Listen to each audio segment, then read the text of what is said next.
everyone. My name is Steve Rozenberg with Mind Property Management, and I'm joined here today with Enrique Jevons, who is the Regional Director for the Pacific Northwest for Mind Property Management.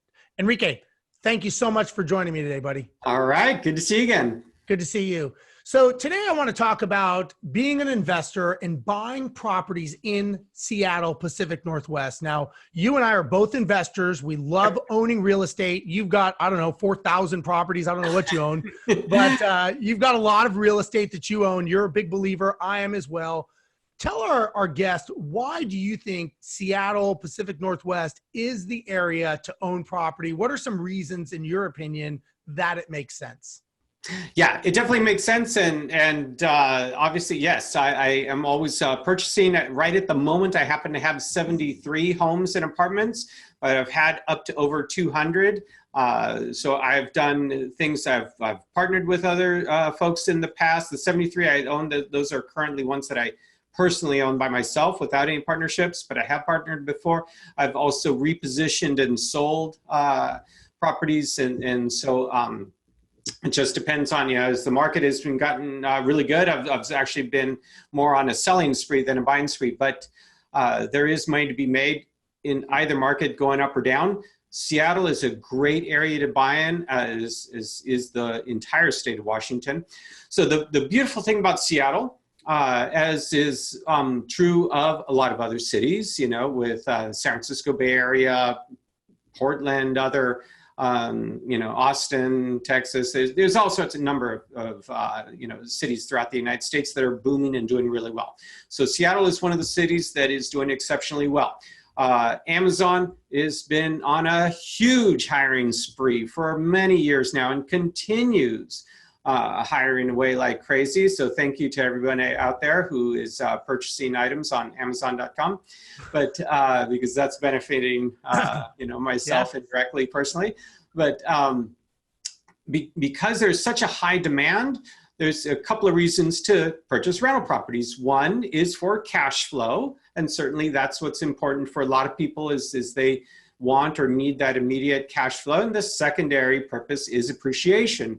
And that's where cities that are doing exceptionally well, like Seattle, appreciation is a huge play. And it's a combination of both in many cases. So the closer you get into the central nexus, the central hub of Seattle, of course, the property is going to be much more expensive. It's less likely it's going to cash flow. However, the appreciation is going to be there. However, when you buy the property, it may, just because it doesn't cash flow today, right, doesn't mean it's not going to cash flow 5 years from now. And that's what I think a lot of people, disregard, don't think about, is that really in the rental business, it's much more of a long-term play. And so if you can purchase a property, add equity to the property by rehabbing it, repositioning it, getting those rents up, and then you can refinance it to pull some of your money back out. It may not be cash flowing initially, but 5 years from now, as the market goes up, you're able to raise the rents, appreciation goes up. Now it's going to cash flow, and it also makes it a great selling opportunity. So very much like flippers try and buy, rehab, sell within 6 months. Well, I do a lot of the same, but I'm doing it in a much slower pace, right? I'm buying, rehabbing, raising those rents, refinancing. But then also at that 5-10 year mark is when I'm also starting to sell properties. So you're kind of doing a long-term flip, basically. Appreciation. It's like a simmer, I guess you could say. We'll call it a somersault, not a flip, maybe. Right. There you go. But, if you think about it, if you were to think of properties 30 years ago in the Seattle area, if you would have bought 10 properties in downtown Seattle 30 years ago, I think, all of our lives would be differently right now, right? It's safe to say I grew up in Los Angeles, same conversation. So the answer to me is that Seattle is a highly appreciating area. So, you're not going to get the cash flow you are going to get the appreciation in general. And you and I both know statistically, you don't normally get all of these. You don't get cash flow, equity capture, appreciation. You're normally going to get a mixture of variation. And Seattle right now is very much an appreciation play, not as much as in the center core of Seattle. But the farther you get out, so as you start getting an hour away, you actually can today purchase properties, and they do cash flow. Because you're in Yakima? You have a lot of properties. Yeah, so I've got stuff in Yakima, so that's like 2.5 hours away from Seattle, and that is cash flowing day one. Right. And it's appreciating, so it's great, but it's more on the cash flow side.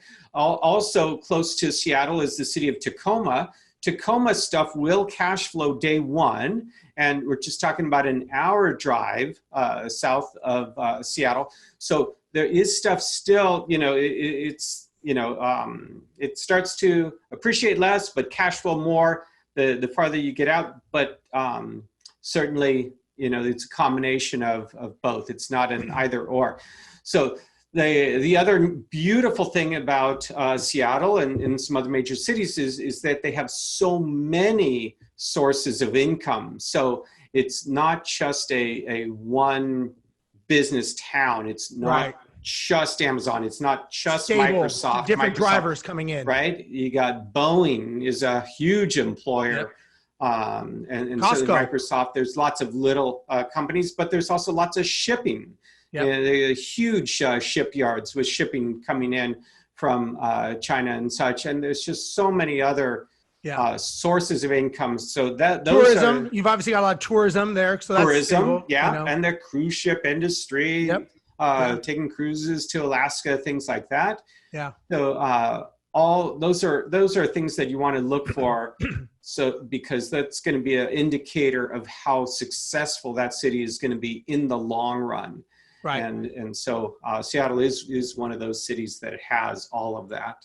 That's great. So Enrique, if somebody wants to talk to you more about buying in Seattle or having Mynd manage their properties, how do they get a hold of you? Yeah, the best way is going to be by email. So go ahead and pop off an email to me at enrique.jevons@mynd.co. So it's ENRIQUE.JEVONS@MYND.co, or just Google it, because if you Google he's famous, you're gonna hit. Yeah, you'll find me. You'll find him. And for anybody that wants to know more about investing, I ask you to please join our Facebook investing group. It's called the Mastermind Real Estate Investment Club on Facebook. People like Enrique and myself are actually on there, engaging, having conversations. We are investors just like you, and we are in the quote unquote heat of battle. We buy stuff, we deal with stuff, we are conversing and learning just like everyone else is. Also, if you'd like, go to our website, mynd.co, MYND.co, and you can find out more information about us there and all the other markets that we service. I am Steve Rozenberg, and Enrique, thank you so much today for being on the show. I appreciate it. Yeah, thank you very much. Really appreciate it. All right, and we will talk to everyone later. Bye-bye.